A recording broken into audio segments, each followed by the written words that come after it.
세계 최강 미국 해군 이지스함이 속수무책으로 당했습니다. 10억 원짜리 최첨단 미사일이 허공만 갈랐죠. 시속 70km로 돌진하는 이란 고속정 벌떼 앞에 연합함대 전체가 공포에 질려 있었습니다. 바로 그때 단 한 척의 배가 호련히 앞을 가로막았어요.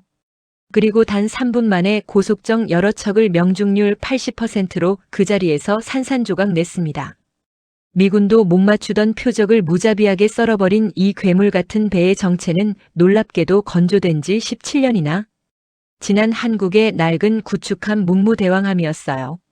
도대체 미국 이지스도 속수무책으로 당했던 이 지옥 같은 바다에서 어떻게 한국의 오래된 배 한 척이 이란 혁명수비대를 괴멸시키고 전 세계 해군이 한국 전술을 베끼게 만든 걸까요? 전 세계가 경악을 금치 못한 그 소름 돋는 진짜 이유, 지금 바로 확인해 보시죠. 구독과 좋아요를 눌러주시고 감동의 대한민국이라고 댓글을 남겨주세요. 제 이름은 에이드리언 벨크로프트 39살입니다. 저는 15년 동안 해상 비대칭 전술만 파고든 영국 출신 분석가였고 2026년 3월 호르무즈 해협에서 가장 치명적인 오판을 저지른 사람이기도 합니다. 2026년 3월 23일 오전 11시 저는 호르무즈 해협 통제실 회의실에 서 있었어요. 천장의 형광등이 차갑게 빛나는 그 공간에서 저는 제 인생 최악의 실수를 태연하게 저지르고 있었습니다. 대형 스크린에는 해협 전체가 펼쳐져 있었죠. 미국 항모전단 2개, 영국 구축함 3척, 프랑스 호위함 2척이 붉은 점으로 표시돼 있었어요. 그리고 구석에 아주 작은 초록색 점 하나. 한국 함정이었습니다. 하심 다라우디가 제 옆에 서서 웃었어요. 이란 혁명수비대 해군 부사령관이었던 그는 손가락으로 그 초록점을 가리켰죠. 한국 배는 공격할 가치도 없어요. 그의 목소리는 여유로웠습니다. 회의실 안장교들이 낮게 웃었어요. 저도 고개를 끄덕였죠. 동의합니다. 저는 차분하게 말했어요. 한국 함정은 작전 계산에서 제외하는 게 맞습니다. 아시아의 복제품 해군이 여기서 할 수 있는 건 없어요. 제 목소리에는 확신이 담겨 있었습니다. 그 확신은 실력에서 나온 게 아니었어요. 제 안에 뿌리 깊게 박힌 편견에서 나온 것이었죠. 어린 시절이 떠올랐습니다. 아버지는 영국 군수업체 하청 관리자였어요. 2000년대 초 아버지는 매일 저녁 식탁에서 말했죠. 아시아산은 싸구려 복제품이야. 서양 무기는 체계고 아시아 무기는 흉내일 뿐이지. 어린 제게 그 말은 사실처럼 박혔습니다. 20대 시절 동남아 분쟁 지역을 돌며 본 혼란스러운 항만의 기억도 그 편견을 더 단단하게 만들었어요. 저는 아시아 전체를 하나로 뭉뚱그려 무질서하고 값싼 장비의 시장으로 봤습니다. 그래서 한국 함정을 봐도 미국 흉내낸 소형 플랫폼 정도로만 여겼죠. 작전 지도에서 아예 지워버린 겁니다. 공격 가치조차 없는 존재로 판단했어요. 회의실 뒤편에서 조심스러운 목소리가 들렸습니다. 레일라 바산이었어요. 호르무즈 해협 통제실 정보 분석관이었던 그녀는 34살의 침착한 여성이었죠. 그녀가 말했습니다. 한국 청해부대는 아덴만 실전 데이터가 비정상적으로 많습니다. 그녀의 목소리는 작았지만 단단했어요. 하심이 손을 휘저었습니다. 해적 잡는 데이터가 뭐가 중요해요? 여긴 정규 해군 작전이에요. 그가 비웃었죠. 회의실 안 누구도 레일라의 말에 귀 기울이지 않았습니다. 저도 마찬가지였어요. 오후 2시 작전이 시작됐습니다. 상선단 150척이 해협 입구로 접근했어요. 저는 모니터를 응시했죠. 미국 이지스함이 전방에 배치됐고 영국과 프랑스 함정이 측면을 담당했습니다. 한국 함정은 후방 구석에 조용히 떠 있었어요. 저는 전술판을 다시 확인했습니다. 이란 측 고속정 예상 출몰 지점이 붉은 원으로 표시돼 있었죠.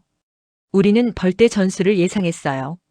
시속 70km로 지그재그 기동하는 소형 고속정 다수가 동시에 덤비는 방식이었습니다. 저는 미국 이지스 시스템이 그걸 막을 거라 믿었어요. 하심이 제 어깨를 두드렸습니다.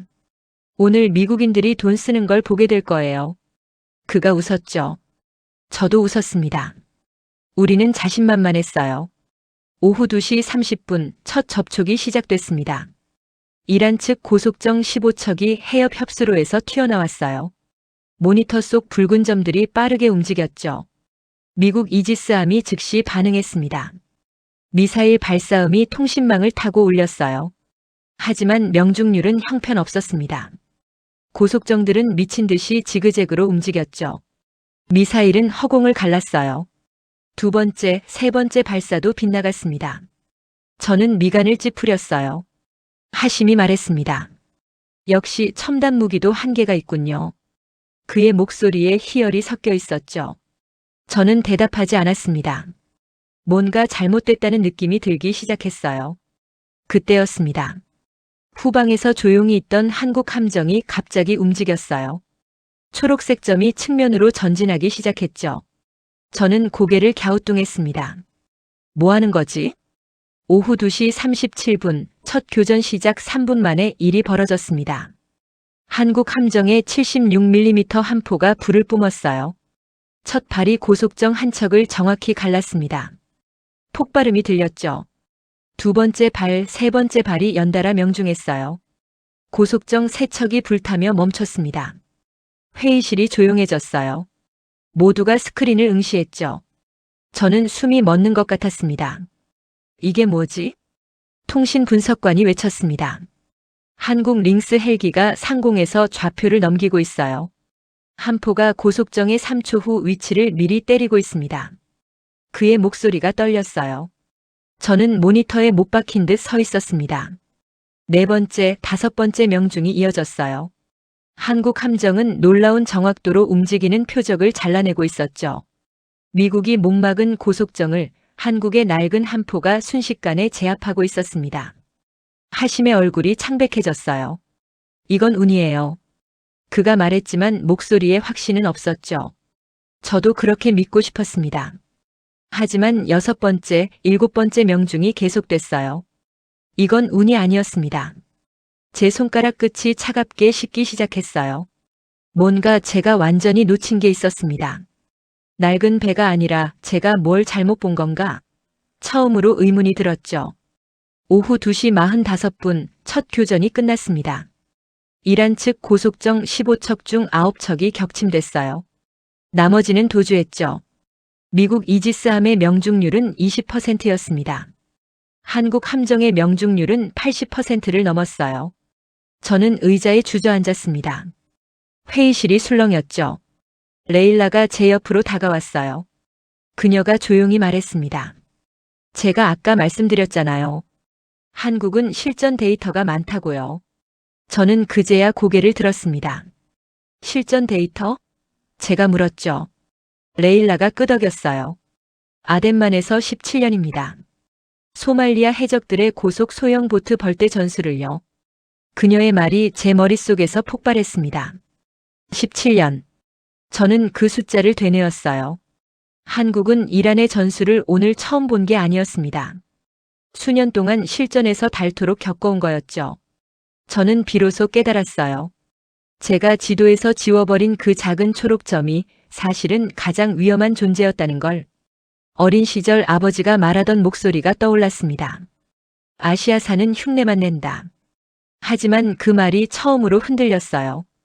흉내가 아니라 제가 모르는 뭔가가 있었던 겁니다. 저는 스크린 속 초록점을 바라봤습니다. 문무대왕함. 그 이름이 제 가슴에 새겨지기 시작했어요. 이제야 그 이름을 제대로 본 것 같았죠. 오후 3시 저는 레일라에게 한국 청해부대 자료를 전부 가져오라고 지시했습니다. 하심은 회의실 구석에서 전화통화에 몰두하고 있었어요. 그의 목소리는 날카로웠죠. 최고 지도부에 변명하느라 바빴습니다. 레일라가 태블릿을 건넸어요. 화면에는 한국 청해부대 작전 기록이 펼쳐져 있었죠. 2009년부터 2026년 현재까지 장기 파병, 수만 척 호송, 피해율은 사실상 0에 가까웠습니다. 저는 숫자들을 응시했어요. 17년. 그 시간의 무게가 제 어깨를 짓눌렀습니다. 한국은 17년 동안 매일 실전을 치렀어요. 소말리아 해적들의 고속 소형 보트 벌떼 전술을 매일 상대했죠. 그 전술은 이란 혁명수비대가 쓰는 방식과 본질적으로 똑같았습니다. 저는 화면을 넘겼어요. 교전 영상이 재생됐죠. 아덴만의 푸른 바다 위에서 한국 함정이 소말리아 해적 보트를 상대하고 있었습니다. 헬기가 먼저 표적을 포착했어요. 함포가 정확히 움직이는 보트를 맞췄죠. 3초 후 위치 예측, 지그재그 기동 패턴 분석, 근접 저격 조합, 모든 게 체계적이었습니다. 이건 오늘 제가 본 그 전술이었어요. 똑같았죠. 한국은 이란의 전술을 처음 본 게 아니었습니다. 오히려 이란이 한참 뒤처진 거였어요. 한국은 이미 17년 전부터 그 전술의 답을 알고 있었던 겁니다. 저는 태블릿을 내려놨습니다. 손이 떨렸어요. 제가 얼마나 무식했는지 깨달았죠. 저는 한국을 공부조차 안 했습니다. 그저 아시아라는 이유만으로, 복제품이라는 편견만으로 지워버렸어요. 레일라가 말했습니다. 벨크로프트 씨, 한국은 우리가 생각한 그런 나라가 아니에요. 그녀의 목소리는 차분했지만 단호했죠. 저는 고개를 끄덕였습니다. 이제 알겠어요. 오후 4시 30분 두 번째 경보가 울렸습니다. 이란 측이 재공격을 준비하고 있다는 정보였어요. 하심이 회의실로 돌아왔죠. 그의 얼굴은 굳어 있었습니다. 이번엔 전력을 다 쏟는다고 했어요. 고속정만이 아니라 자폭 드론, 위장 자폭 보트까지 동원한다고요. 저는 스크린을 바라봤습니다. 한국 함정은 여전히 같은 위치에 있었어요. 조용했죠. 저는 그 조용함이 갑자기 두렵게 느껴졌습니다. 저들은 뭘 알고 있는 걸까? 오후 5시 두 번째 공격이 시작됐습니다. 이란 측은 이번엔 입체 공격을 감행했어요. 고속정 20척, 자폭 드론 15대, 위장 자폭 보트 8척이 동시에 투입됐죠. 모니터가 붉은 점으로 가득 찼습니다. 미국 이지스함이 다시 미사일을 발사했어요. 영국과 프랑스 함정도 가세했죠. 하지만 표적이 너무 많았습니다. 그리고 너무 빨랐어요. 미사일들이 허공을 갈랐죠. 통신망에서 미군 지휘관의 목소리가 들렸습니다. 근접 표적 대응 불가. 자폭보트 3척 돌파 중. 그의 목소리에 긴장이 묻어났어요. 저는 한국 함정을 봤습니다. 여전히 조용했어요. 그런데 갑자기 움직이기 시작했죠. 초록점이 전방으로 나아갔습니다. 오후 5시 7분 한국 함정이 교전에 들어갔습니다. 중거리 표적에는 함포가 발사됐어요. 적어도 드론에는 램 계열 근접 방어 체계가 작동했죠. 그리고 가장 가까운 자폭보트에는 특수부대 저격수가 엔진만 정확히 끊어버렸습니다. 저는 숨을 죽이고 봤어요. 한국 함정은 당황하지 않았습니다. 순서대로 대응했죠. 마치 연습한 것처럼, 아니 수천 번 해본 것처럼 움직였어요. 함포가 고속정 4척을 연달아 격침시켰습니다. 드론 6대가 불타며 떨어졌어요. 자폭보트는 엔진이 꺼지며 표류했죠. 모든 게 3분 안에 일어났습니다. 하심이 소리쳤어요. 한국 쪽 데이터가 새고 있는 거 아니야? 정보가 넘어간 거라고. 그가 분노했죠. 레일라가 고개를 저었습니다. 아닙니다. 저들은 원래 이렇게 싸우는 부대예요. 저는 레일라의 말에 고개를 끄덕였습니다. 맞아요. 저들은 정보 때문에 강한 게 아니었어요. 시스템 때문에 강한 거였죠. 17년 동안 매일 반복하며 완성한 시스템이었습니다. 오후 5시 15분 두 번째 교전이 끝났습니다. 이란 측 공격부대는 거의 괴멸됐어요. 고속정 20척 중 16척 격침, 드론 15대 중 13 격추, 자폭보트 8척 전부 무력화. 그런데 상선단은 한 척도 피해 없이 전진하고 있었습니다. 저는 의자에 기댔어요. 머리가 어지러웠죠. 한국은 흥분하지 않았습니다. 침착했어요. 저들은 이미 답을 알고 있는 사람들 같았습니다. 17년 동안 같은 문제를 풀어온 사람들이었죠. 회의실이 조용했습니다. 하심은 말이 없었어요. 레일라는 데이터를 정리하고 있었죠. 저는 스크린 속 초록점을 바라봤습니다. 문무대왕함. 그 이름이 이제 두렵게 느껴졌어요. 저는 과거를 떠올렸습니다. 아버지가 말하던 그 확신. 서양 무기는 체계고 아시아 무기는 흉내라는 말. 하지만 지금 제 눈앞에서 벌어지는 건 정반대였어요. 한국이 체계였고 우리가 흉내내는 쪽이었습니다. 저는 레일라에게 물었어요. 한국 함정 전술관이 누구죠? 레일라가 자료를 확인했습니다. 서혜진. 대한민국 청해부대 문무대왕함 전술관이에요. 그녀가 말했죠. 서혜진. 저는 그 이름을 되뇌었습니다. 직접 길게 등장하지는 않았지만 전장 전체를 조용하게 뒤집는 사람이었어요. 말보다 데이터로 움직이는 사람. 과시보다 결과로 증명하는 사람. 저는 그 이름이 가장 무서웠습니다. 오후 6시 연합함대 전체 회의가 소집됐습니다. 미군 지휘관이 화상으로 연결됐어요. 그가 말했습니다. 한국 청해부대 전술을 분석하라. 저들의 방식을 배워야 한다. 저는 귀를 의심했어요. 미국이 한국에게 배운다고. 하지만 그게 현실이었습니다. 세계 최강 해군이 한국의 낡은 구축함 전술을 공부하겠다고 선언한 거였죠. 저는 손으로 얼굴을 감쌌습니다. 제 오만이 부끄러웠어요. 저는 한국을 공부조차 안 했습니다. 그저 지워버렸죠. 그런데 이제 미국이, 영국이, 프랑스가 한국을 배우겠다고 나섰습니다. 레일라가 제 어깨를 두드렸어요. 벨크로프트 씨, 이제라도 알게 된 게 다행이에요. 그녀의 목소리는 따뜻했죠. 저는 고개를 끄덕였습니다.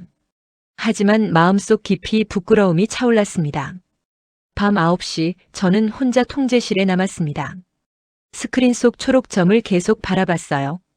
한국 함정은 여전히 같은 자리에 있었죠. 조용했습니다. 하지만 그 조용함 속에 17년의 무게가 담겨 있었어요. 저는 깨달았습니다. 가장 무서운 건 성능이 아니라 반복 가능한 침착함이라는 걸. 한국은 화려하지 않았어요. 하지만 확실했죠. 매번 같은 결과를 내는 시스템이었습니다. 저는 노트북을 열었습니다. 한국 청해부대에 대한 보고서를 쓰기 시작했어요. 첫 문장은 이렇게 시작했죠. 저는 한국을 완전히 오판했습니다. 다음 날 아침 6시 저는 레일라와 함께 한국 청해부대 자료를 전부 분석했습니다. 회의실 테이블 위에는 두꺼운 파일들이 쌓여 있었어요. 17년치 작전 기록이었죠. 첫 파일을 열었습니다. 2009년 3월 한국 청해부대 첫 파병 기록이었어요. 당시 소말리아 해적들은 고속 소형 보트로 상선을 습격했죠. 시속 60에서 70km로 지그재그 기동하며 접근하는 방식이었습니다. 이란 혁명수비대가 쓰는 그 전술과 본질적으로 똑같았어요. 저는 페이지를 넘겼습니다. 2010년 4월 한국 함정 첫 교전 기록. 소말리아 해적 보트 5척을 함포와 헬기 조합으로 제압. 피해 없음. 짧은 문장이었지만 무게가 느껴졌어요. 레일라가 다른 파일을 가리켰습니다. 2012년 8월 기록이에요. 해적 보트 11척 동시 출현. 한국 함정이 3분 안에 전부 무력화했대요. 그녀의 목소리에 감탄이 섞여 있었죠. 저는 계속 읽었습니다. 2014년, 2016년, 2018년. 매년 수십 건의 교전 기록이 있었어요. 고속보트 벌떼 전술, 야간 기습, 위장 어선 공격, 모든 패턴이 기록돼 있었죠. 그리고 한국은 매번 승리했습니다. 피해율은 거의 0이었어요. 저는 숫자를 계산했습니다. 17년 동안 약 300건 이상의 교전. 수만 척의 상선 호송. 단 한 척의 피랍도 없었죠. 이건 단순한 운이 아니었어요. 완벽에 가까운 시스템이었습니다. 레일라가 화면을 넘겼어요. 전술 분석 보고서가 나왔죠. 소말리아 해적 전술 패턴 연구. 고속 표적 궤적 예측 알고리즘. 헬기와 함포 연동 체계.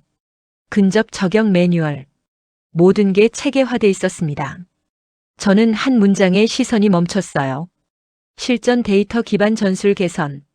매 교전 후 즉시 분석 및 매뉴얼 업데이트. 그 문장이 모든 걸 설명했습니다. 한국은 싸우고 배웠어요. 그리고 다시 싸우고 다시 배웠죠. 17년 동안 멈추지 않고. 저는 의자에 기댔습니다. 머릿속이 복잡했어요. 우리는 훈련장에서 전술을 만들었습니다. 시뮬레이션으로 검증했죠. 하지만 한국은 달랐어요. 한국은 실전에서 전술을 만들었습니다. 피와 땀으로 검증했어요. 레일라가 말했습니다. 벨크로프트 씨, 이란 혁명 수비대 전술과 소말리아 해적 전술을 비교해 봤어요. 그녀가 두 개의 화면을 나란히 띄웠죠. 왼쪽은 이란, 오른쪽은 소말리아였습니다. 저는 두 화면을 응시했어요. 놀라웠습니다. 고속정 기동 패턴이 거의 같았어요. 지그재그 회피, 분산 접근, 근접 돌파. 모든 게 일치했죠. 차이는 단 하나였습니다. 이란은 이걸 올해 처음 썼고 소말리아는 17년 전부터 써왔다는 것. 그리고 한국은 17년 전부터 이 전술의 답을 알고 있었습니다. 우리가 오늘 처음 본 문제를 한국은 수천 번 풀어본 문제였어요. 저는 어린 시절을 떠올렸습니다. 아버지가 저녁 식탁에서 말하던 그 말. 아시아사는 흉내만 낸다. 저는 그 말을 평생 믿었어요. 그런데 지금 제 눈앞의 데이터는 정반대를 보여줬죠. 한국은 흉내 내지 않았습니다. 한국은 직접 만들었어요. 17년 동안 매일 실전에서 부딪히며 피로 검증하며 시간으로 완성했죠. 그게 한국의 무기였습니다. 저는 레일라에게 물었어요. 다른 나라는요? 미국이나 영국은 이런 데이터가 있나요? 레일라가 고개를 저었습니다. 없어요. 소말리아 해적 대응은 대부분 한국이 맡았거든요. 다른 나라들은 몇 달씩 교대로 왔다 갔다 했지만 한국은 17년 내내 있었어요. 17년 내내. 그 말이 가슴을 쳤습니다.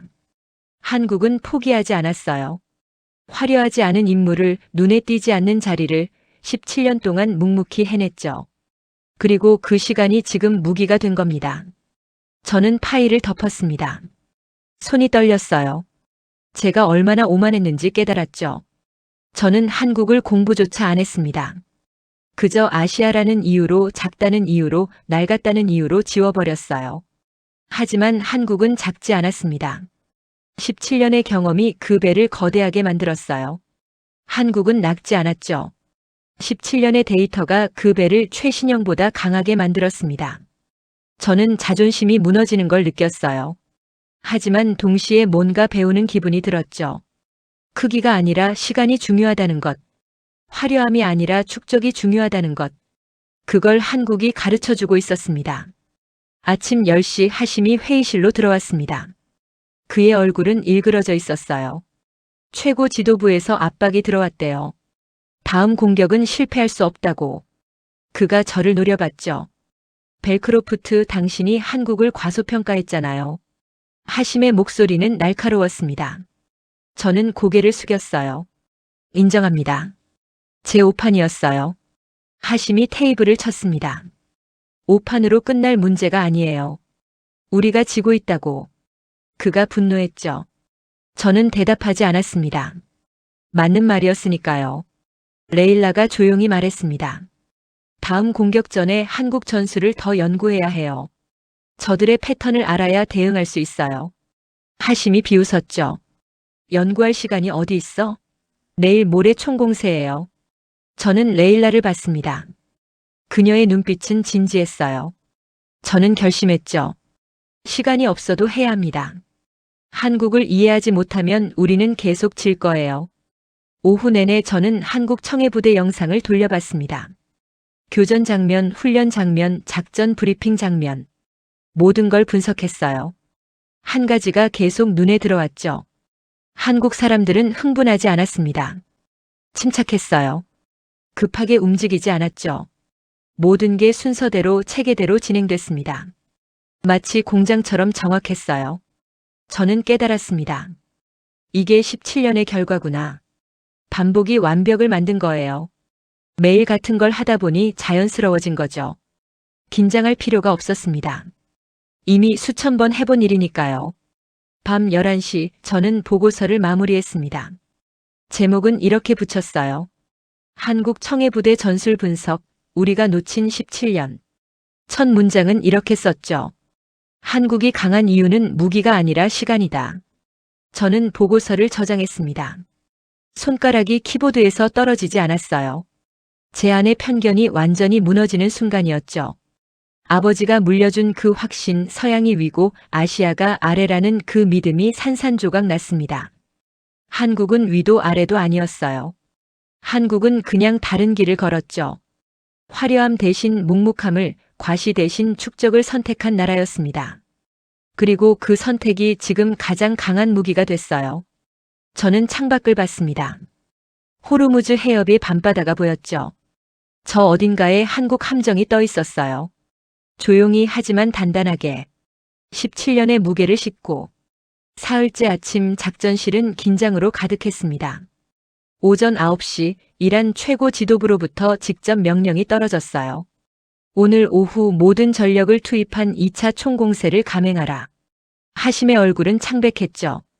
그는 회의실을 서성이며 전화통화를 이어갔습니다. 저는 전술판 앞에 서 있었어요. 이번 공격은 달랐습니다. 고속정만이 아니었죠.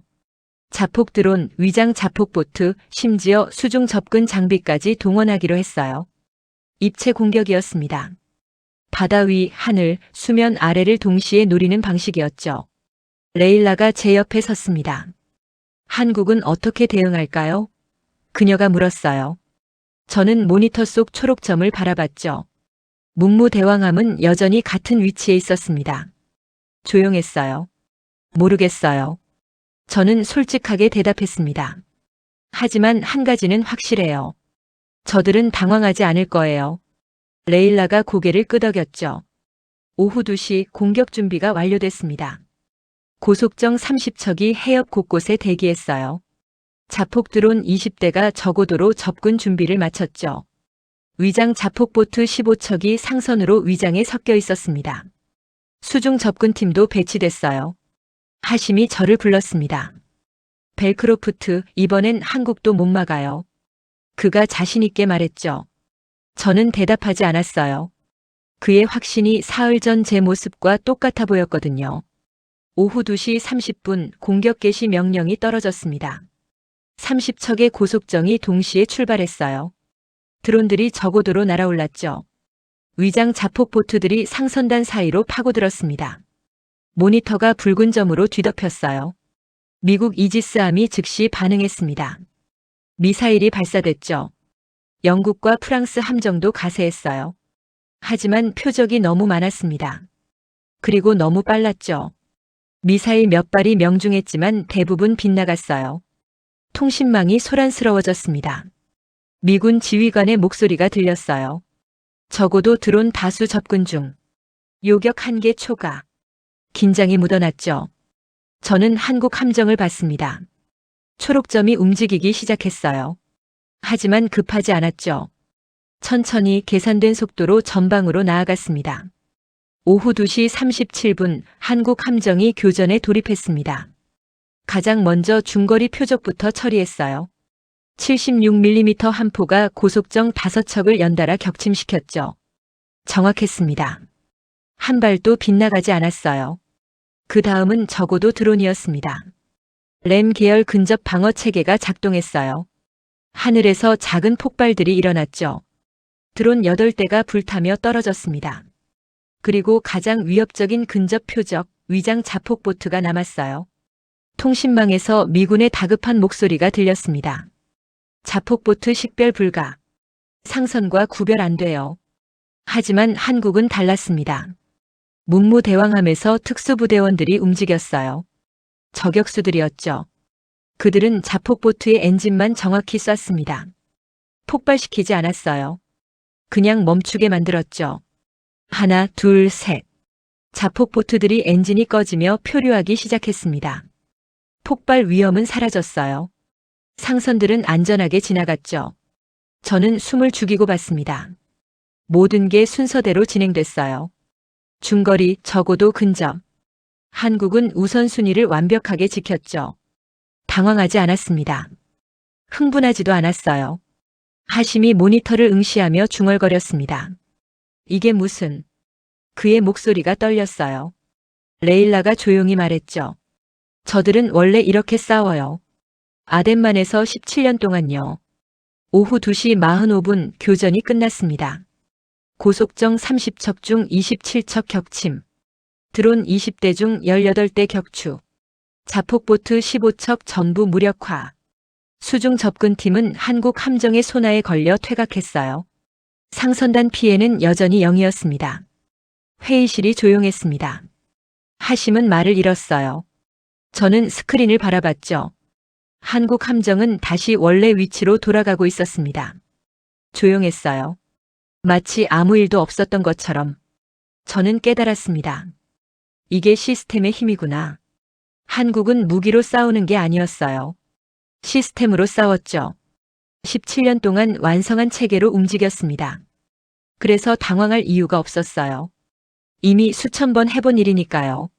레일라가 데이터를 분석했습니다. 한국 함정의 대응 시간을 보세요. 표적 탐지부터 격침까지 평균 7초예요. 오차 범위가 1초도 안 돼요. 그녀의 목소리에 감탄이 섞였죠. 7초. 저는 그 숫자를 되뇌었습니다. 기계처럼 정확한 시간이었어요. 하지만 기계가 아니었죠. 사람이 만든 시스템이었습니다. 17년 동안 사람들이 피와 땀으로 완성한 체계였어요. 하심이 갑자기 소리쳤습니다.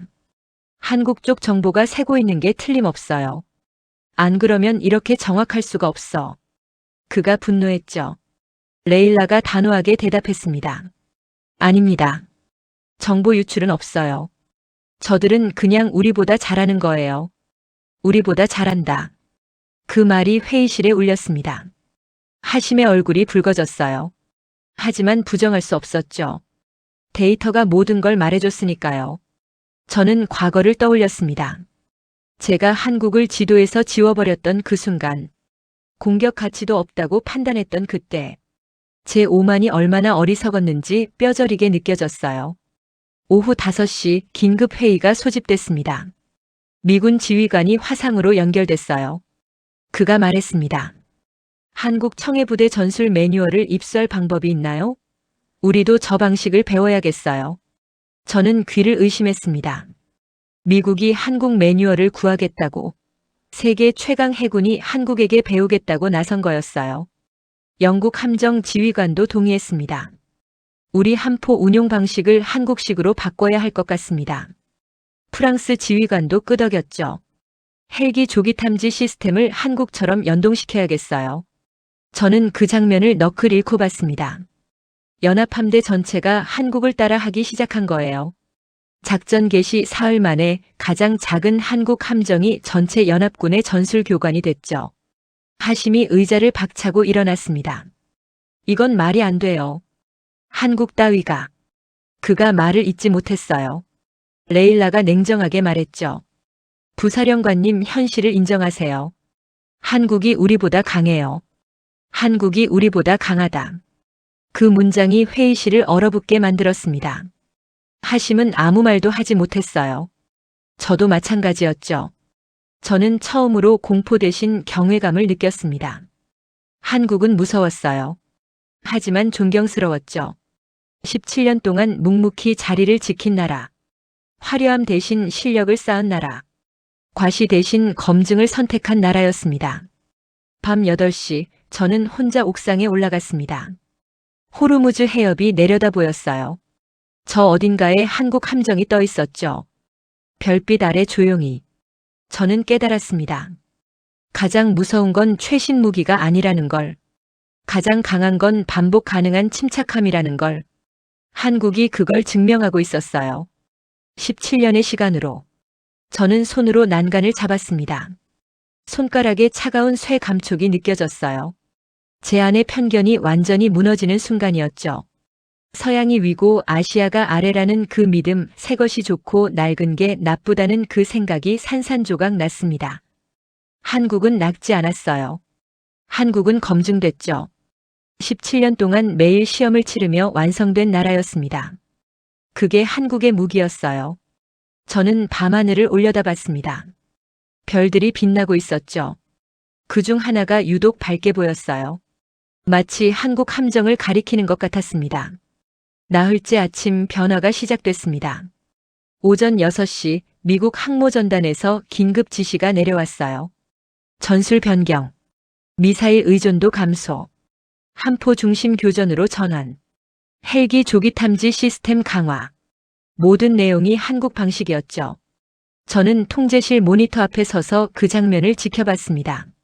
미국 이지스함이 함포 사격 훈련을 시작했어요. 영국 구축함도 헬기와 함포 연동 연습에 들어갔죠.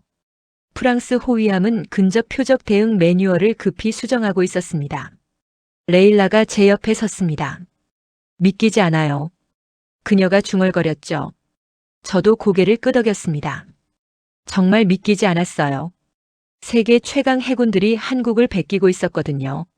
오전 9시 미군 전술 회의에 저도 참석했습니다.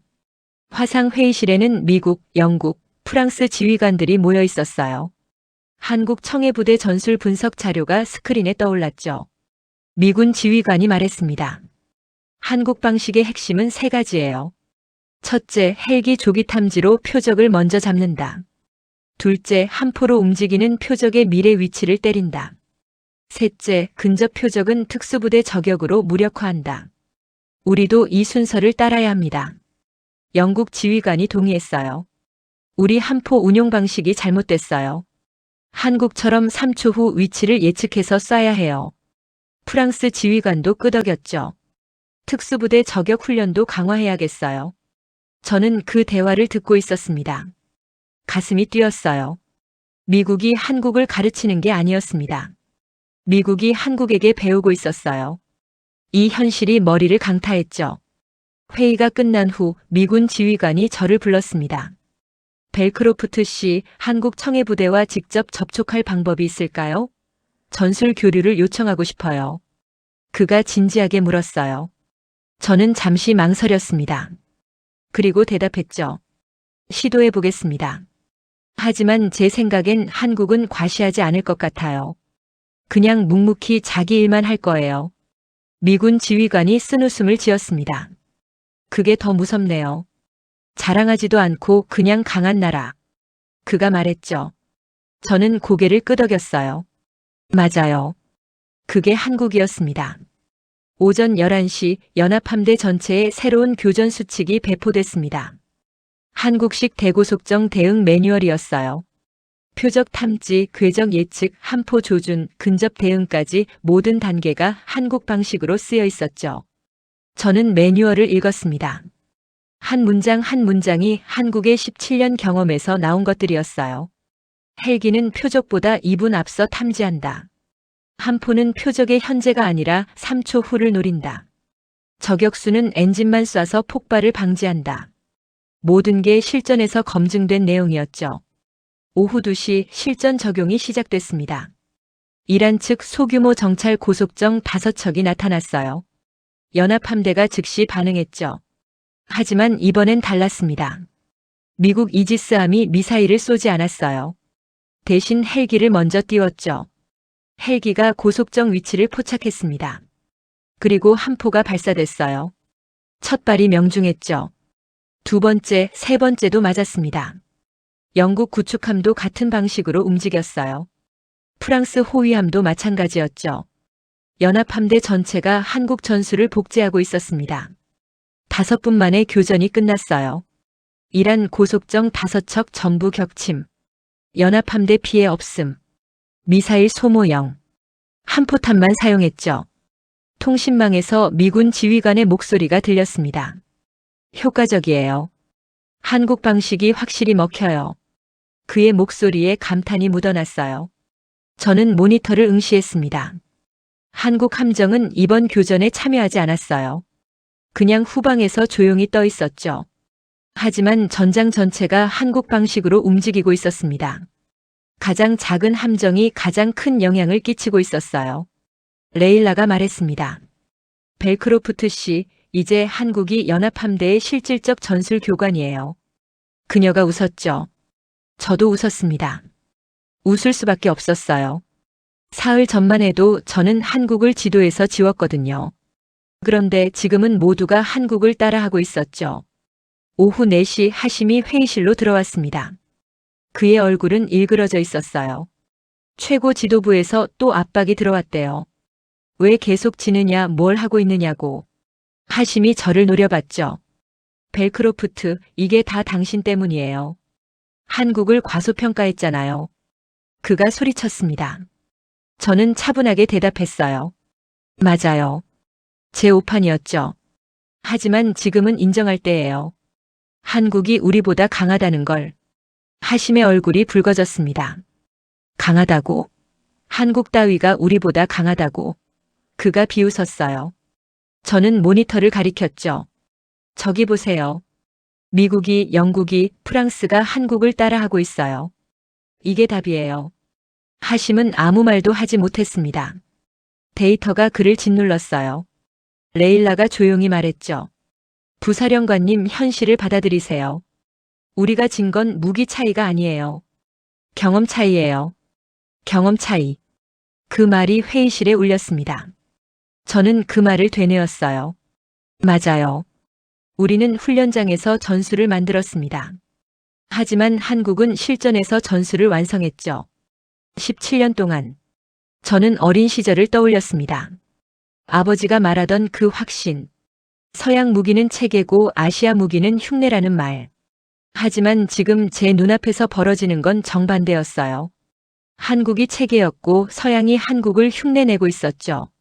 저는 깨달았습니다. 크기가 중요한 게 아니라는 걸. 최신형이 중요한 게 아니라는 걸. 가장 중요한 건 검증된 시간이라는 걸. 한국이 그걸 증명하고 있었어요. 밤 9시 저는 보고서를 작성했습니다. 제목은 이렇게 붙였어요. 연합함대 전술 변화 보고 한국 중심 재편. 첫 문장은 이렇게 썼죠. 호르무즈 해협 작전의 실질적 리더는 미국이 아니라 한국이 됐다. 저는 그 문장을 지우지 않았습니다. 사실이었으니까요. 한국은 가장 작은 함정으로 가장 큰 영향을 끼쳤어요. 과시하지 않았죠. 그냥 묵묵히 일했을 뿐이었습니다. 그런데 모두가 한국을 따라하기 시작한 거예요. 저는 창밖을 봤습니다. 밤바다가 보였어요. 저 어딘가에 한국 함정이 떠 있었죠. 별빛 아래 조용히. 17년의 무게를 싣고 저는 처음으로 경외감을 느꼈습니다. 한국은 자랑하지 않았어요. 증명했죠. 말로 하지 않았습니다. 행동으로 보여줬어요. 그게 가장 강한 방식이었습니다. 닷새째 긴장이 최고조에 달했습니다. 오전 8시 이란 최고 지도부의 최후 통첩이 떨어졌어요. 오늘이 마지막 기회다. 모든 전력을 쏟아부어 상선단을 막아라. 실패하면 책임을 물겠다. 하심의 손이 떨렸죠. 회의실에는 무거운 침묵이 흘렀습니다. 저는 전술판을 바라봤어요. 이란이 남은 카드를 전부 꺼내기로 했다는 게 느껴졌죠. 고속정 30척, 자폭 드론 20대, 자폭 보트 10척, 그리고 비밀 무기로 준비한 수중 기뢰까지. 사실상 전력의 대부분이었습니다. 하심이 저를 불렀어요. 벨크로프트, 이번만큼은 성공해야 해요. 당신도 알잖아요. 그가 다급하게 말했죠. 저는 고개를 저었습니다. 부사령관님, 솔직히 말씀드릴게요. 우리가 이길 확률은 낮아요. 하심의 얼굴이 일그러졌습니다. 뭐라고요? 그가 소리쳤어요. 저는 차분하게 설명했죠. 연합함대가 이미 한국 전술로 바뀌었어요. 우리 벌떼 전술은 더 이상 통하지 않아요. 한국이 17년 동안 그걸 막아왔거든요. 레일라가 데이터를 보여줬습니다. 지난 사흘간 교전 결과를 보세요. 우리 성공률이 5%도 안 돼요. 반면 연합함대 명중률은 70%를 넘어요. 그녀의 목소리는 냉정했죠. 하심이 테이블을 쳤습니다. 그래도 해야 해요. 명령이에요. 그가 분노했어요. 저는 더 이상 말하지 않았습니다. 어차피 결과는 뻔했으니까요. 오후 3시 최후 공세 준비가 완료됐습니다. 고속정들이 해협 곳곳에 배치됐어요. 드론들이 이륙 대기했죠. 자폭보트들이 위장을 마쳤습니다. 수중 기뢰도 설치됐어요. 이란의 모든 것을 건 공격이었습니다. 저는 모니터를 응시했습니다. 연합함대도 준비를 마쳤어요. 하지만 이번엔 달랐죠. 미국, 영국, 프랑스 모두 한국 방식으로 배치됐습니다. 헬기가 먼저 떴어요. 함포가 준비됐죠. 특수부대가 대기했습니다. 그리고 한국 함정은 여전히 후방에 조용히 떠 있었어요. 하지만 저는 알고 있었습니다. 저 조용함 속에 17년의 경험이 숨어 있다는 걸. 오후 3시 30분 공격이 시작됐습니다. 30척의 고속정이 동시에 돌진했어요. 20대의 드론이 저고도로 날아왔죠. 10척의 자폭보트가 상선단으로 파고들었습니다. 모니터가 붉은 점으로 뒤덮였어요. 하지만 연합함대는 당황하지 않았습니다. 한국이 가르쳐준 대로 움직였어요. 헬기가 먼저 표적을 포착했죠. 좌표가 함정들에게 전달됐습니다. 미국 이지스함의 한 포가 불을 뿜었어요. 고속정 4척이 연달아 격침됐죠. 영국 구축함도 가세했습니다. 5척이 더 가라앉았어요. 프랑스 호위함이 드론을 격추하기 시작했죠. 한국 함정도 움직였습니다. 76mm 한 포가 정확히 고속정 6척을 잘라냈어요. 링스 헬기가 자폭보트 위치를 넘겼죠. 특수부대 저격수들이 엔진을 하나하나 끊어갔습니다. 저는 숨을 죽이고 봤습니다. 연합함대 전체가 하나의 거대한 시스템처럼 움직였어요. 한국이 만든 그 시스템으로 헬기 탐지, 함포 공격, 근접 저격. 모든 단계가 순서대로 진행됐죠. 오후 3시 40분, 불과 10분 만에 승부가 났습니다. 고속정 30척 전부 격침. 드론 20대 전부 격추. 자폭보트 10척 전부 무력화. 수중 기뢰는 미국 소나에 걸려 사전 제거됐어요. 이란의 최후 공세가 완벽하게 붕괴됐습니다. 상선단은 한 척의 피해도 없이 해협을 통과했어요. 연합함대 피해도 0이었죠. 완벽한 방어였습니다. 회의실이 조용했습니다. 하심은 의자에 주저앉아 있었어요. 레일라는 데이터를 정리하고 있었죠. 저는 스크린을 바라봤습니다. 한국 함정이 다시 원래 자리로 돌아가고 있었어요. 저는 완전히 무너졌습니다. 더는 분노도 변명도 없었어요. 머릿속에 남는 건 단 하나였죠. 우리는 최신 장비에 진 게 아니다. 시간을 이기지 못했다. 통신망에서 미군 지휘관의 목소리가 들렸습니다. 한국 전술 덕분에 완벽한 방어가 가능했어요. 감사합니다. 그의 목소리에 진심이 담겨 있었죠. 영국 지휘관도 말했습니다. 한국 청해부대가 없었으면 우리도 막지 못했을 거예요. 프랑스 지휘관도 동의했어요. 17년 경험의 무게를 실감했습니다. 저는 그 대화를 듣고 있었습니다. 가슴이 뛰었어요. 세계 최강 해군들이 한국에게 감사하고 있었죠. 한국이 가르쳐준 전술로 이겼다고 인정하고 있었습니다. 하심이 갑자기 일어났습니다. 이건 벨크로프트 책임이에요. 그가 한국을 과소평가했잖아요. 그가 저를 가리키며 소리쳤죠. 레일라가 고개를 저었습니다. 아니에요. 우리 모두의 책임이에요. 한국을 무시한 건 우리 모두였어요. 저는 레일라를 봤습니다. 그녀가 맞았어요. 제 책임만은 아니었죠. 하지만 저는 분석가였습니다. 제대로 분석하지 못한 제 잘못이 컸어요. 저는 하심을 받습니다. 부사령관님, 사실을 인정하세요. 우리가 진 건 한국이 강했기 때문이에요. 저는 차분하게 말했죠. 하심은 아무 대답도 하지 못했습니다. 오후 5시 최고 지도부와 화상회의가 열렸습니다. 하심이 보고했어요. 최후 공세 실패. 전력 대부분 상실. 상선단 저지 불가. 그의 목소리가 떨렸죠. 최고 지도부가 물었습니다. 원인이 뭐요? 하심이 저를 바라봤어요. 하지만 저는 피하지 않았습니다. 제가 대답했죠. 한국 청해부대 때문입니다. 그들의 17년 실전 경험을 우리가 이기지 못했어요. 화면 속 인물이 되물었습니다. 한국? 작은 함정 하나가 우리를 막았다고. 저는 고개를 끄덕였어요. 맞습니다. 하지만 작은 함정이 아니었어요. 17년의 시간이 우리를 막은 겁니다.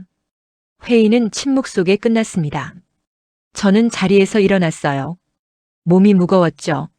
제 오만이, 제 편견이 이 모든 실패를 만들었다는 게 뼈저리게 느껴졌습니다. 밤 10시 저는 혼자 옥상에 올라갔습니다. 호르무즈 해협의 밤바다가 펼쳐져 있었어요. 별들이 빛나고 있었죠. 저 어딘가에 한국 함정이 떠 있었습니다. 저는 깨달았습니다. 한국은 우리를 이긴 게 아니라는 걸. 한국은 그저 자기 일을 했을 뿐이에요. 17년 동안 매일 해온 그 일을 우리가 스스로 진 겁니다. 한국을 무시한 오만으로. 저는 손으로 난간을 잡았습니다. 차가운 쇠 감촉이 손가락을 파고들었어요. 제 안의 모든 확신이 무너진 순간이었죠. 이틀 후 저는 최종 보고서를 작성하기 시작했습니다. 오전 6시부터 밤 11시까지 컴퓨터 앞에 앉아 있었어요. 손가락이 키보드 위에서 멈추지 않았죠. 보고서 제목은 이렇게 붙였습니다. 호르무즈 해협 작전 실패 분석, 한국 청해부대가 바꾼 전장.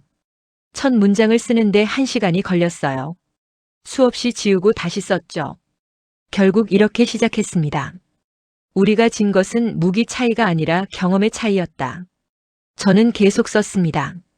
이란 혁명수비대는 최신 벌떼 전술이라고 자부했지만 한국 청해부대는 그 전술을 17년 전부터 매일 상대해왔다. 우리는 훈련장에서 전술을 만들었고 한국은 실전에서 전술을 살아남게 만들었다. 크기가 아니라 검증된 시간이 승부를 결정했다. 한 문장 한 문장이 제 고백이었습니다. 저는 한국을 완전히 오판했어요. 작다고 낡았다고 아시아라고 무시했죠. 하지만 한국은 작지 않았습니다. 17년의 경험이 그 배를 거대하게 만들었어요.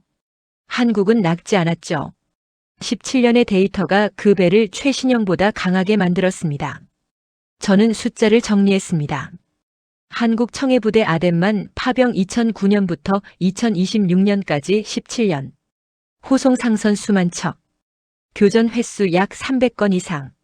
피랍 상선 0. 피해율 거의 0. 이 숫자들이 모든 걸 말해줬어요. 저는 이번 작전 데이터도 추가했습니다. 첫째 날 교전 한국 함정 명중률 80% 이상. 미국 이지스함 명중률 20%. 둘째 날 교전 한국 전술 도입 후 연합함대 명중률 70%로 상승. 최후 공세 한국 중심 방어 체계로 완벽 차단. 데이터는 거짓말하지 않았죠. 오후 2시 레일라가 제 사무실로 들어왔습니다. 보고서 진행 어때요? 그녀가 물었어요. 저는 화면을 가리켰죠. 거의 다 썼어요. 하지만 쓸수록 부끄러워져요. 레일라가 화면을 읽었습니다. 잠시 후 그녀가 말했어요. 솔직한 보고서네요. 이렇게 쓰면 책임 추궁당할 수도 있어요. 저는 고개를 끄덕였죠. 알아요. 하지만 사실을 써야죠. 거짓으로 덮으면 또 같은 실수를 반복해요. 레일라가 미소 지었습니다. 벨크로프트 씨가 변했네요. 그녀가 말했죠. 저는 쓴웃음을 지었어요. 변할 수밖에 없었어요. 한국이 제 편견을 전부 부숴버렸거든요. 저는 다시 키보드를 두드렸습니다. 핵심 결론 부분을 썼어요. 한국 청해부대가 호르무즈 해협 전장의 실질적 전술 리더가 됐다. 미국, 영국, 프랑스 모두 한국 방식을 채택했다. 가장 작은 함정이 가장 큰 영향을 끼쳤다. 이유는 단 하나 17년의 실전 경험이었다. 저는 마지막 문장을 추가했습니다. 우리는 한국을 무시했다. 그것이 가장 큰 실수였다. 한국은 과시하지 않았지만 가장 강했다. 화려하지 않았지만 가장 확실했다. 이것이 우리가 배워야 할 교훈이다. 밤 8시 보고서를 완성했습니다. 총 40페이지였어요. 모든 데이터, 모든 분석, 모든 고백이 담겨 있었죠. 저는 파일을 저장했습니다. 손이 떨렸어요. 다음 날 아침 보고서를 제출했습니다. 최고 지도부에게, 하심에게, 모든 관련자에게 전달됐어요. 오후에 회의가 소집됐죠. 회의실에는 긴장이 흘렀습니다. 하심이 제 보고서를 들고 있었어요. 그의 얼굴은 굳어 있었죠. 최고 지도부 대표가 화상으로 연결됐습니다. 벨크로프트, 이 보고서가 사실이요? 대표가 물었어요. 저는 고개를 끄덕였죠. 네, 모두 사실입니다. 데이터로 검증했어요. 하심이 소리쳤습니다. 이건 우리를 비난하는 보고서예요. 특히 저를 겨냥한 거죠. 그가 분노했어요. 저는 차분하게 대답했습니다. 아니에요. 이건 사실을 기록한 보고서예요. 누구를 비난하는 게 아니라 뭘 놓쳤는지 밝힌 거죠. 레일라가 거들었습니다. 벨크로프트 씨 보고서가 맞아요. 전장 기록이 모든 걸 증명해요. 한국 청해부대가 우리를 막았어요. 그녀의 목소리는 단호했죠. 회의실이 조용해졌습니다. 최고 지도부 대표가 말했어요. 보고서를 받아들이겠소. 하지만 외부 유출은 안 돼요. 이건 극비 문서로 분류하겠소. 저는 고개를 끄덕였습니다. 알겠습니다. 하지만 제 의견은 바뀌지 않아요. 한국을 무시한 게 우리의 가장 큰 실수였어요. 회의가 끝나고 하심이 저를 불렀습니다. 벨크로프트, 당신은 이제 여기서 일할 수 없어요. 그가 차갑게 말했죠. 저는 웃었습니다. 괜찮아요. 저도 여기 있고 싶지 않거든요. 저는 사무실로 돌아와 짐을 쌌습니다. 많지 않았어요. 노트북 몇 권의 책, 개인 물건들, 그리고 한국 청해부대 자료 파일. 저는 그 파일을 USB에 복사했죠. 제 평생 간직할 자료였습니다. 레일라가 작별 인사를 하러 왔습니다. 어디로 갈 거예요? 그녀가 물었어요. 저는 웃었죠. 모르겠어요. 하지만 한 가지는 확실해요. 다시는 편견으로 판단하지 않을 거예요. 레일라가 손을 내밀었습니다. 저도 많이 배웠어요. 한국에게서요. 그녀가 말했죠. 저는 그녀의 손을 잡았습니다. 우리 모두 배웠어요. 시간의 무게를요. 밤 10시 저는 호르무즈 해협을 떠났습니다. 공항으로 가는 차 안에서 바다를 마지막으로 봤어요. 저 어딘가에 한국 함정이 여전히 떠 있을 거였죠. 조용히 묵묵히 17년처럼. 저는 창밖을 바라보며 생각했습니다. 저는 한국 함정을 낡았다고 비웃었어요. 하지만 낡은 건 배가 아니라 제 판단이었죠. 한국은 새로운 무기로 이긴 게 아니었습니다. 오래된 경험으로 이긴 거였어요. 비행기에 오르며 저는 다짐했습니다. 다시는 크기로, 최신형으로, 겉모습으로 판단하지 않겠다고. 시간을 보겠다고, 축적을 보겠다고, 검증을 보겠다고. 한국이 가르쳐준 그 교훈을 잊지 않겠다고. 석 달 후 저는 런던에 있었습니다. 작은 연구소에서 일하고 있었어요. 해상 전술 분석이 아니라 역사 연구였죠. 특히 장기 파병 부대의 경험 축적에 대해 공부하고 있었습니다. 어느 날 아침 뉴스를 봤습니다. 세계 각국 언론이 한국 청해부대를 다루고 있었어요. 호르무즈 해협 작전의 숨은 영웅이라는 제목이었죠. 저는 화면을 응시했습니다. 기자가 말했습니다. 한국 청해부대의 17년 아덴만 파병 경험이 호르무즈 해협에서 결정적 역할을 했다고 연합군 지휘부가 밝혔어요. 미국 해군은 한국식 대고속정 전술 매뉴얼을 공식 채택했죠. 화면이 바뀌었습니다. 여러 나라 해군이 한국에 전술 교육을 요청하고 있다는 내용이었어요. 영국 해군, 프랑스 해군, 심지어 일본 해상자위대까지 모두가 한국의 17년 경험을 배우고 싶어 했죠. 저는 커피를 마시며 생각했습니다. 한국은 과시하지 않았어요. 그냥 묵묵히 자기 자리를 지켰죠. 17년 동안 눈에 띄지 않는 임무를, 화려하지 않은 바다를 포기하지 않고 버텼습니다. 그리고 그 시간이 지금 세계를 가르치고 있었어요. 오후에 동료가 물었습니다. 벨크로프트, 당신이 호르무즈 해협에 있었다며? 한국 함정 직접 봤어? 저는 고개를 끄덕였죠. 네, 봤어요. 그리고 완전히 틀렸던 제 판단도 봤어요. 동료가 웃었습니다. 무슨 뜻이에요? 저는 차분하게 설명했어요. 저는 한국을 작다고 낡았다고 무시했어요. 하지만 한국의 진짜 무기는 배가 아니었죠. 버텨온 시간이었어요. 동료가 진지하게 물었습니다. 시간이요? 저는 고개를 끄덕였어요. 네, 17년이라는 시간. 매일 실전을 치르며 쌓은 경험. 그게 최신 무기보다 강했어요. 밤에 집에 돌아와 제 보고서를 다시 읽었습니다. 석 달 전 썼던 그 문장들이 새삼 무겁게 느껴졌어요. 우리가 진 것은 무기 차이가 아니라 경험의 차이였다. 크기가 아니라 검증된 시간이 승부를 결정했다. 저는 창밖을 봤습니다. 런던의 밤하늘이 보였어요. 별들이 빛나고 있었죠. 저 멀리 한국에서도 같은 별들이 빛나고 있을 거였습니다. 저는 생각했습니다. 한국은 화려하지 않았어요. 하지만 가장 확실했죠. 과시하지 않았습니다. 하지만 가장 강했어요. 크지 않았죠. 하지만 가장 단단했습니다. 저는 어린 시절을 떠올렸습니다. 아버지가 말하던 그 확신. 서양이 위고 아시아가 아래라는 말. 하지만 한국이 그 모든 편견을 부숴버렸어요. 크기로 싸우지 않았습니다. 시간으로 싸웠죠. 최신형으로 이기지 않았어요. 축적으로 이긴 거였습니다. 다음 달 국제 해상 안보 컨퍼런스가 열렸습니다. 저도 발표자로 초대됐어요. 주제는 장기 파병의 전술적 가치였죠. 저는 한국 청해부대를 사례로 발표하기로 했습니다. 컨퍼런스 당일 강당은 가득 찼습니다. 각국 해군 관계자들이 모였어요. 저는 단상에 올라 마이크를 잡았죠. 여러분, 저는 석 달 전 호르무즈 해협에서 가장 큰 실수를 저질렀습니다. 저는 발표를 시작했어요. 저는 한국 청해부대를 무시했어요. 작다고 낡았다고 중요하지 않다고 판단했죠. 하지만 틀렸습니다. 완전히. 청중이 조용해졌습니다. 저는 계속했어요. 한국의 무기는 최신 장비가 아니었어요.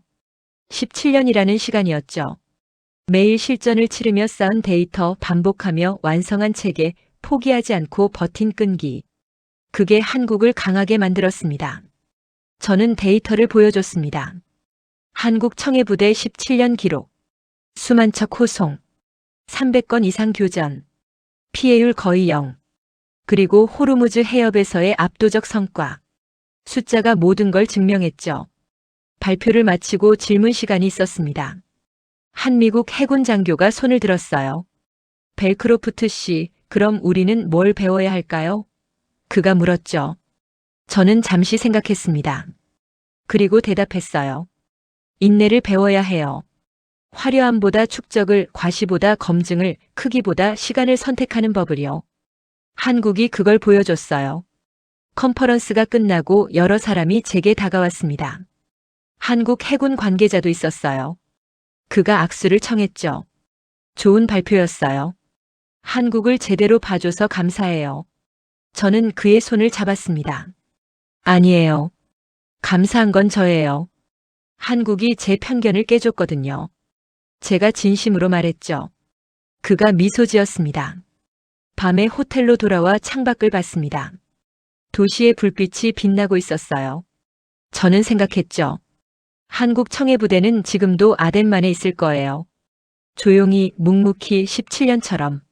세계가 주목하든 안 하든 자기 자리를 지키며. 저는 마지막 기록을 남겼습니다. 노트에 한 문장을 썼어요. 나는 한국 함정을 낡았다고 비웃었다. 하지만 낡은 건 배가 아니라 내 판단이었다. 한국의 진짜 무기는 배가 아니라 17년 동안 버텨온 시간이었다. 저는 펜을 내려놨습니다. 그리고 다짐했죠. 이 교훈을 평생 잊지 않겠다고. 크기로 판단하지 않겠다고. 최신형에 현혹되지 않겠다고. 시간을 보겠다고, 축적을 존중하겠다고. 한국이 가르쳐준 것은 단순한 전술이 아니었습니다. 인생의 원칙이었어요. 화려함이 아니라 축적이 중요하다는 것. 과시가 아니라 검증이 가치 있다는 것. 최신형 간판이 아니라 끝까지 버텨온 시간이 진짜 무기라는 것. 저는 창밖 별들을 바라봤습니다. 저 멀리 한국에서도 같은 별들이 빛나고 있겠죠. 그리고 한국 청해부대 배 위에서도 누군가 이 별들을 보며 내일을 준비하고 있을 거예요. 17년처럼 18년째를 19년째를 향해. 그게 한국이었습니다. 멈추지 않는 나라. 포기하지 않는 사람들. 조용하지만 가장 강한 힘. 저는 그 힘에 패배했고 그 힘에서 배웠어요. 감동특별시의 이야기는 여러분의 구독과 좋아요, 작은 관심으로 이루어집니다. 감동시민들의 이야기는 내일도 찾아오겠습니다. 감사합니다.